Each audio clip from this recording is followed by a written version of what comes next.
I was asked by a friend for some suggestions of stuff he could do for his abs. I think he said it had been 13 years, but maybe he was kidding and maybe I have it wrong.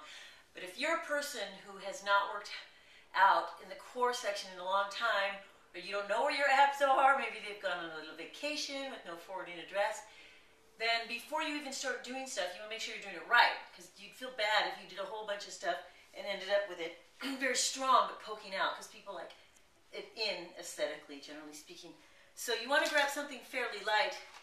My cereal here is 4 ounces. This can of tuna is 6 ounces. Either will work. You don't want something too heavy or it'll just hold you down and won't give you the information you need. So,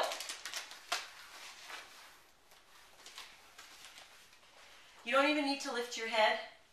You just put this here and you go contract, release. I'm pulling my belly button essentially toward the floor.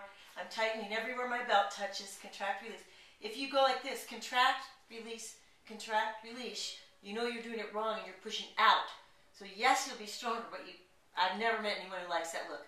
So contract, release. Then you can start with the stuff where your head's up, contract, release. Otherwise, people do that. So if you want to make it more challenging, you can put something like this on.